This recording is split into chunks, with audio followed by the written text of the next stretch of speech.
Good morning to all of you. सबको हमारा नमस्ते, सुप्रभात। आज क्लास 10th का मैथ हमने प्रीवियस क्लास में एक्सरसाइज हमने 1.1 को हमने पढ़ाया था। उसमें से हमने सारे क्वेश्चन को सॉल्व किए थे। इक्का दुक्का हमने छोड़ा है जो आप लोगों को हल करना है। इस बात को ध्यान रखिएगा, सारी चीज़ जैसे बताई गई थी उसी के आधार पर अदर क्वेश्चन हमने छोड़े हैं, उस पर आप लोग ध्यान रखिएगा। जैसे लगाएगा उसी तरह लगाइए, वो पूरा लग जाएगा। आते हैं आज हम एक्सरसाइज 1.2 में, उसी अध्याय का है, वास्तविक संख्या का ही है, रियल नंबर यानी वास्तविक संख्या रियल नंबर का ही दिया गया है। और एक्सरसाइज 1.2 आज स्टार्ट करेंगे, तो उससे पहले हम कुछ नॉर्मल बातों को जानने का प्रयास करेंगे। अभाज्य गुणनखंड विधि के द्वारा गुणनखंड करना। अभाज्य गुणनखंड विधि के द्वारा गुणनखंड करना। दूसरा ये होता है, जो भी नंबर दिए गए हैं उसको वृक्ष के माध्यम से गुणनखंड विधि हल करना। वृक्ष के माध्यम, एक वर्ग के माध्यम से गुणनखंड विधि को हल करना। कई विधियां हैं। तो अभाज्य गुणनखंड की बात आती है तो पहले जैसे अगर हम देखते हैं, एग्जाम्पल देखा जा, अभाज्य संख्याएं आप जान ही रहे हैं क्या होती है। यानी अभाज्य संख्या वह संख्या होती है जो एक से कटे तथा खुद से कटे। अभाज्य संख्या वह संख्या होती है जो एक से कटे तथा खुद से कटे तथा किसी अन्य संख्या से न कटे, उसे अभाज्य संख्या कहते हैं। तो इन्हीं अभाज्य संख्याओं का गुणनखंड आज हमको करना है। अभाज्य गुणनखंड, ठीक। जैसे अगर हमने दे दिया कि 3 एक अभाज्य संख्या है, ठीक, तो इसका गुणनखंड अगर करते तो हम लोग कैसे करेंगे? तो 1 गुणे 3 ही हो सकता है अभाज्य गुणनखंड। अगर हमने 4 कर दिया तो 2 एक ये हो सकता है, एक 2 गुणे 2 हो सकता है, यही ना हो सकता है। आप लोग इसके बारे में जान रहे हैं अभाज्य गुणनखंड। लिखिए, अभाज्य गुणनखंड विधि का मतलब ये होता है, जो भी नंबर दिए होते हैं, अगर हमने कहा यहाँ पे 12 है तो प्रयास करते हैं कि छोटे छोटे नंबर से काटने का। 2 6 का 12, फिर 2 से काटें, 2 3 6, फिर नहीं कटेगा, फिर 3 से कटेगा, 1 आएगा। तो इसको हम लिख सकते हैं 12 को ऐसे भी करके 2 गुणे 2 गुणे 3 लिख सकते हैं। तो ये गुणनखंड विधि द्वारा है। लेकिन हमको यह गुणनखंड विधि है, किसी भी नंबर का हम गुणनखंड विधि इसको कर सकते हैं। अब आपसे पूछा जाएगा अभाज्य गुणनखंड विधि का प्रयोग करना है और क्वेश्चन को सॉल्व करना है। तो अभाज्य गुणनखंड विधि क्या होती है? गुणनखंड विधि तो आपको पता है, ठीक, इसके बारे में आप जान रहे हैं। ऐसे किया जाता है। इसको अगर हम कहें तो इसको भाग विधि द्वारा गुणनखंड बोलते हैं। भाग विधि द्वारा गुणनखंड, ठीक है, इसके बारे में जानते। इसी को अगर हमने इस रूप में लिखा, यानी इस रूप में लिखा गया, यह भाग विधि द्वारा गुणनखंड हो गया, इस रूप में लिखा गया, ये चीज़ ये गुणनखंड विधि द्वारा हो जाता है। इसी के बारे में जानना है थोड़ा सा। इसी के माध्यम से अगर थोड़ी सी और कड़ी में अगर जोड़ते हैं, अगर हमने कहा एक गुणनखंड होता है जिसको लोग वृक्ष विधि भी कहते हैं। वृक्ष की मतलब लताएं जैसे लटकी होती हैं, उसी के आधार पर करना। जैसे अगर हमने ले लिया कि 8 को हम लोग किस तरह से गुणनखंड कर सकते हैं। ये पेड़ की जड़ हुई, इसकी लताएं कैसे लटकती हैं जरा देखिएगा। इसको क्या लिख सकते हैं? 2 गुणे 2 चौको 8 लिख सकते हैं। ये रुक गया, ये अभाज्य हो गया। फिर यहीं पे आते हैं, इसका गुणनखंड करते हैं। इसको क्या लिख सकते हैं? 2 दूना 4 हो सकता है। फिर 1 पर आते हैं, इसको क्या लिखेंगे? 1 गुणे 2, बस यहीं पर हमको रुक जाना है। ये लताएं, ये वृक्ष गुणनखंड विधि के नाम से भी जाना जाता है। क्या? वृक्ष गुणनखंड विधि से। वृक्ष इसके हिसाब से देखना है। तो चलिए इसके बारे में आपने देखा, उसके बाद उससे पहले हम थोड़ी सी कुछ और बातें बताते हैं। अब कह रहा है कि अभाज्य गुणनखंड विधि का प्रयोग करके म स तथा ल स भी निकालने की बात करेगा। म स और ल स आप जानते हैं कैसे निकलता है, ठीक है। अभाज्य गुणनखंड विधि का प्रयोग करके, और ल स का मतलब ये होता है एलसीएम ज्ञात करने के लिए। तो आपसे अगर म स की बात करता है, जैसे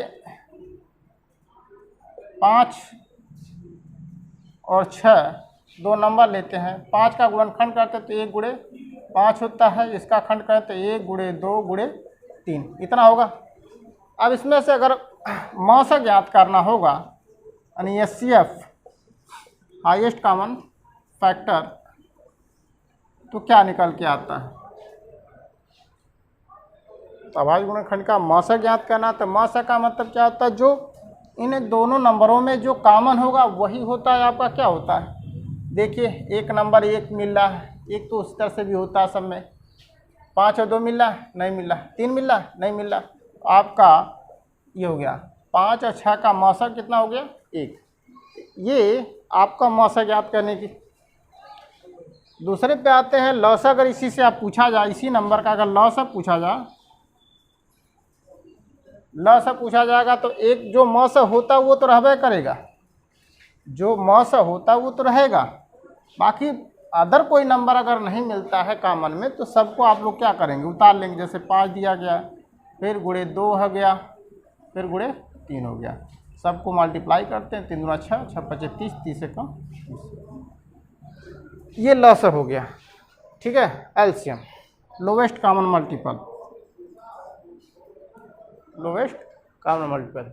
देख रहे हैं बातें क्या क्या समझ में आ रही है। अभाज्य गुणनखंड विधि का प्रयोग करके म स ज्ञात करना, अभाज्य गुणनखंड विधि का प्रयोग करके ल स ज्ञात करना। तो ल स में क्या होता है, म स में देख लिया, म स में जो कॉमन होगा वो होगा म स। ल स में क्या होता है, जो ल स में जो नंबर दिए गए हैं, जो म स निकल के आएगा वो तो रहबे करेगा उस नंबर में, उसके बाद जो नहीं कॉमन मिलता वो भी रहेगा। जैसे आपने देखा कि एक बार और देख लीजिए एग्जाम्पल, जैसे हम करते हैं म स ल स फिर निकालते हैं।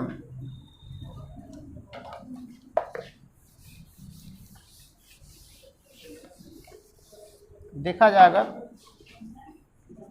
3 का निकालते हैं और 4 का ले लेते हैं। 3 का खंड करते हैं तो 1 होगा गुणे 3 होगा, ठीक। इसका करते हैं 4 का 2 गुणे 2, और इससे पहले 1 रहेगा, ठीक। क्या होगा 1 गुणे 2 गुणे 2, ये नंबर हो गया। आप देख रहे हैं 3 का हमने गुणनखंड किया तो 1 गुणे 3 आया, 4 का गुणनखंड किया तो 1 गुणे 2 गुणे 2 आया, ये इसका गुणनखंड हो गया। तो गुणनखंड करने की बात करेगा तो गुणनखंड करना, लेकिन अब उसके बाद आपसे पूछेगा म स ज्ञात करना। म स क्या होता है, जो दोनों में कॉमन मिले, जो नंबर दिया गया जिसका गुणनखंड किया, दोनों में कॉमन क्या मिला आपके पास, 1 मिला। तो ये आपके पास क्या हो गया, 3 और 4 का म स कितना होगा 1 बोला जाएगा। क्या बोलेंगे, 3 और 4 का म स 1। यदि आपसे पूछे इसी का ल स बताइए, लोवेस्ट कॉमन मल्टीपल, 3 और 4 का ल स बताइए, तो जो म स निकल के आया है 1, ये तो रहेगा साथ में। बाकी जो नंबर शेष बचते हैं, जैसे 3 बचा गुणे 3 उतारेंगे, 2 बचा गुणे 2 उतारेंगे, फिर 2 उतार लेंगे, ठीक। तो आपके पास मल्टीपल करिए, 2 दूना 4 3 12। ये आपके हो गया म स और ल स ज्ञात करने का तरीका, ठीक है। ल स आप लोग तो उस तरह से भी जानते हो कैसे निकाला जाता है, भाग विधि द्वारा, गुणनखंड विधि द्वारा। लेकिन ये छोटे से है, इसको आप वर्ग के स्क्वायर में भी ज्ञात किया जा सकता है। जैसे अब अगर यहाँ देखा जाए तो 2 है तो इसको ये भी लिखा सकता है 2 के पावर 2। इस स्थिति में आएंगे क्वेश्चन पर फिर बताते हैं। इसके बाद थोड़ा सा ये देखिए, अब आपसे पूछता है कि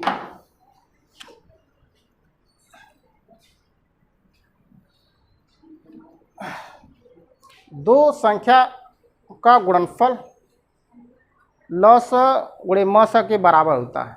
आपसे क्वेश्चन बनाता है दो संख्याओं का गुणनफल उसके ल स गुणनफल म स के बराबर होता है। जैसे अगर हमने लिखा दो संख्याओं का गुणनफल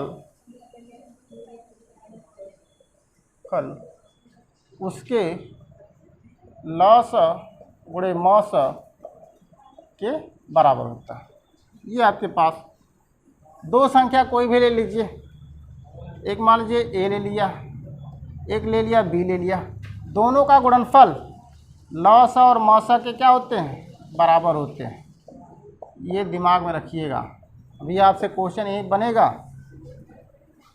दो संख्या अगर हमने कुछ कह दिया कि दो संख्या हमने दो और या दो संख्याओं का गुणनफल कह देगा, हमने कह ले लिया दो संख्याओं का गुणनफल 5 ले लिया, दो संख्याओं का गुणनफल 5, ठीक। उसके बाद लॉसा दिया गया है कितना, 5, अब मौसा कितना दिया गया, 1। लॉसा 5 दिया गया है, मौसा कितना दिया गया, 1। तो ये दोनों आपस में बराबर तो हो रहे हैं, लेकिन आपसे अगर थोड़ा सा चेंज कर देगा कि अगर हमको कोई नंबर ज्ञात करना हो, जैसे मौसा और लॉसा, जैसे हमने लिख दिया प्रथम संख्या गुणे द्वितीय संख्या बराबर मौस गुणे लॉस, और आपसे ये बना के देगा पहली संख्या यानी दो संख्याओं का गुणनफल 10 है, और मौसा दे दिया, आपसे कहा कि हमें यहाँ पे 2 है, मौसा कितना है, 2 है, मौसा की जगह 2 दिया, गुणा कहेगा लॉसा ज्ञात करिए। क्या करना, लॉसा, दो संख्याओं का गुणनफल 10 है, मौसा 2 दिया, लॉसा ज्ञात करना है। तो इस स्थिति में आपके फार्मूले के हिसाब से ये दिया गया, दो नंबरों का गुणनफल 10 दिया गया, तो 10 तो यहाँ हो जाएगा बराबर, ये दिया गया मौसा 2 दिया गुणे लॉसा 2, तो ये चीज़ नीचे आ जाएगा, बराबर कितना बचेगा, लॉसा। तो लॉसा काटिएगा, 2 पचे 10, आपके पास 5 क्या आया, लॉसा। ऐसे ढेर सारे क्वेश्चन वो बनाएगा, इसी के सूत्र ये फार्मूले बनाए गए हैं, इस पे फार्मूले को देख लो कैसे बनाया सारी चीज़ों को। इसी से आपसे पूछेगा प्रथम संख्या दिया गया तो द्वितीय संख्या पूछ देगा, प्रथम संख्या दिया गया है तो द्वितीय संख्या या तो पूछेगा प्रथम संख्या बराबर मौस गुणे लॉस बटा, ये द्वितीय संख्या हो गई, ठीक, एक बन गया। दूसरा द्वितीय संख्या पूछता है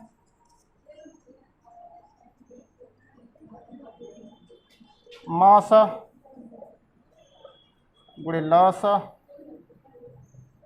बटा प्रथम संख्या, ये बन गया। उसके बाद आपसे थर्ड पूछेगा कि दिया गया दो संख्याओं का गुणनफल, प्रथम संख्या कितना दिया गया, प्रथम संख्या गुणे द्वितीय संख्या, पूछ देगा आपसे मौसा ज्ञात करिए, तो लॉसा से गुणा करेंगे आप लोग, भाग देंगे, बराबर मौसा ज्ञात हो जाएगा, ठीक। यही फार्मूला मेन है, इसी से सारी चीज़ बने हुए हैं। प्रथम संख्या पूछा तो द्वितीय से हमने भाग दिया है, द्वितीय पूछा तो प्रथम से भाग दिया है। अब आपसे मौसा पूछेगा तो लॉसा से भाग देंगे, और लॉसा पूछा तो मौसा से भाग देंगे, बस इतना ध्यान रखना है। चलिए देखते हैं आगे। आपके पास इसके बाद इसमें कुछ नहीं, ऐसी कोई चीज़ नहीं है बताने वाली, अगर आती भी है तो हम क्वेश्चन को हल करते हुए चलेंगे और उसके बारे में जानकारी भी देंगे आप लोगों को, सारी बात बताई जाएगी। प्रश्नावली देखते हैं, एक्सरसाइज 1.1 का एक क्वेश्चन देखते हैं, उसके बाद फिर अगले बताते हैं।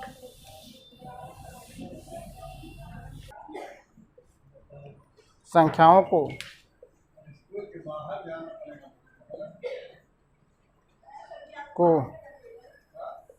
अभाज्य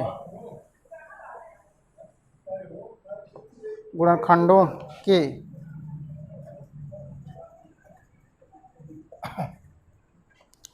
गुणनफल के रूप में व्यक्त हूँ, गुणनफल के रूप में व्यक्त कीजिए।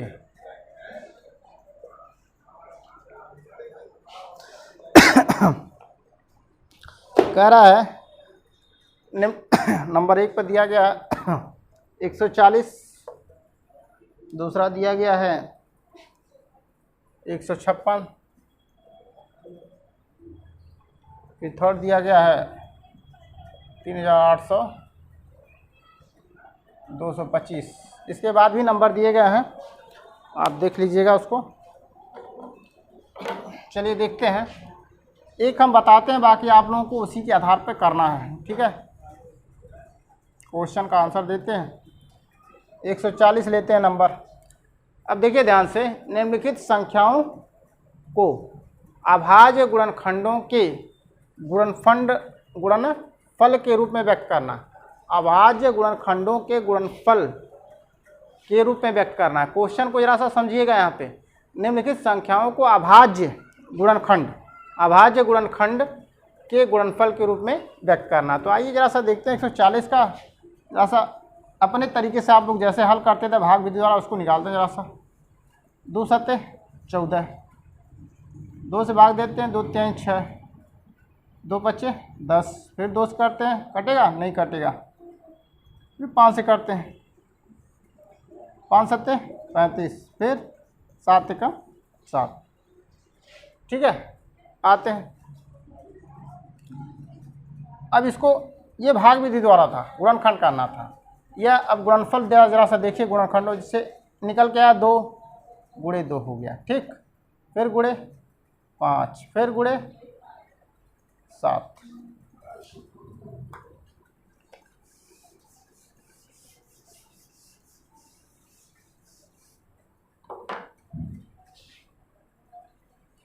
उससे पहले 1 लगा लीजिएगा। अब आप देख रहे हैं 140 का हमने गुणनखंड निम्नलिखित संख्याओं को अभाज्य गुणनखंडों के गुणनफल के रूप में व्यक्त करना। ये गुणनफल हो गया। और गुणनफल किस तरह का? अभाज्य गुणनखंडों का। आप जानते हैं एक की बात हम नहीं कर सकते, यहाँ पे अभाज्य संख्या न भाज्य संख्या, दोनों नहीं है। एक क्या है, न ही अभाज्य है न भाज्य है। बात ये आती है 2 नंबर की। 2 आप जानते हैं कि ये क्या है, 2 क्या है, अभाज्य संख्या। यहाँ भी 2 देखिए अभाज्य संख्या, यहाँ भी क्या है 5 भी अभाज्य संख्या, यहाँ क्या है 7 भी अभाज्य संख्या है। तो आप जान रहे कि स्थिति में तो अभाज्य संख्याओं का गुणनफल ये हो गया, तो आपका आंसर भी ये होगा। बस आज के लिए इतना ही, बाकी सारी बातें आप लोगों को बता दिए। अगला क्वेश्चन आप लोग इसी के आधार पर करेंगे। धन्यवाद।